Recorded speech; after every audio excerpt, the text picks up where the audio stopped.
So that's me back in Edinburgh. It's about 11:30, so that's 18 hours since I left the house this morning. Pretty tired.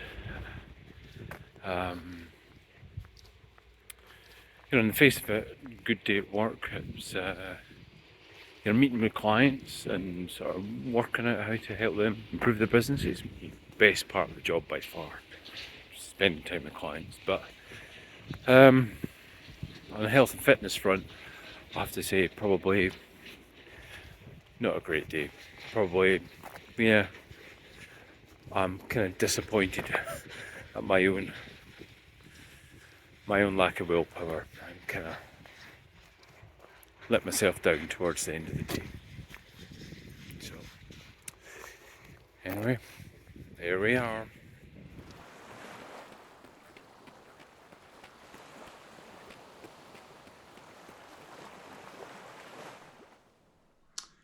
Afternoon, everyone.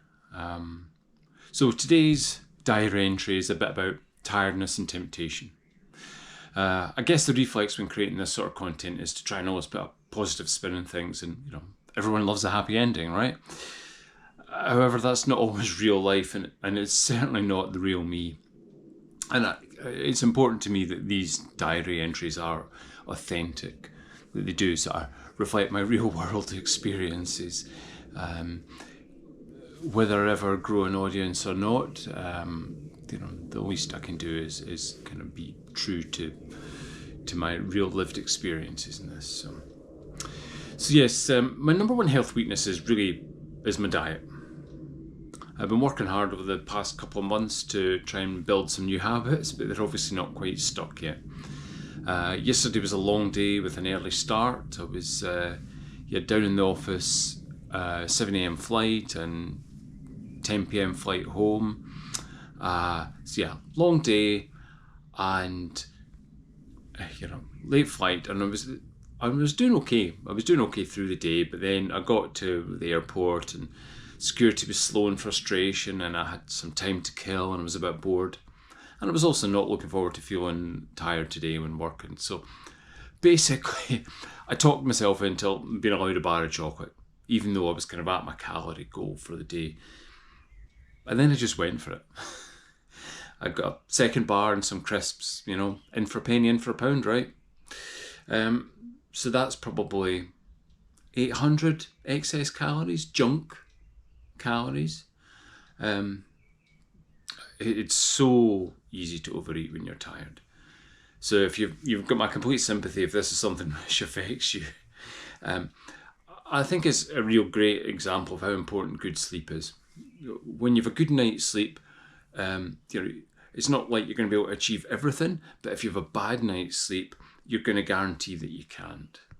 And if I'm honest, I don't know a good way to resolve this. Long days with being tired is inevitable at times. And it doesn't happen every time.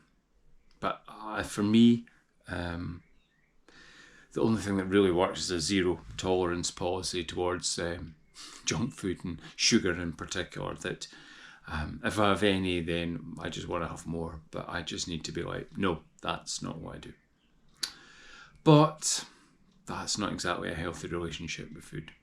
In theory, I should be able to have just a little bit and be happy with that, but I'm not quite there yet.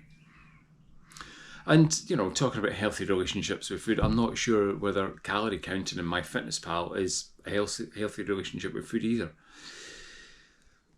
But if that's what it takes to sort of train my mind and body to what is an appropriate amount of maintenance calories that I need in a day, then I think it's an acceptable short-term solution for me. So, I've got yoga and kickboxing tonight, and I don't usually eat an evening meal on those nights. It's just not comfortable exercising after a meal. And if I run tomorrow morning, I'll be able to burn those calories, those junk calories yesterday. I'll be able to burn those back off. But it'd be nice not to have to.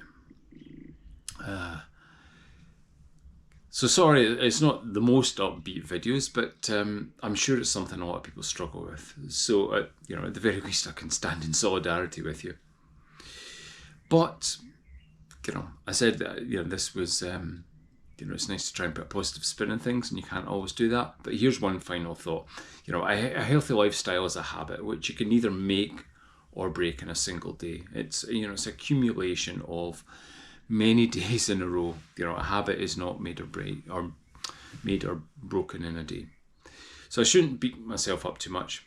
And if you're in the same situation, you shouldn't beat yourself up too much either. All right, and I'm looking forward to tomorrow's run. Tomorrow should be 6.6k, just a fairly zone 2 aerobics sort of zone. Looking forward to that. Forecast quite nice, a little bit warmer. Just get out there and enjoy it. So, see you later. Thanks.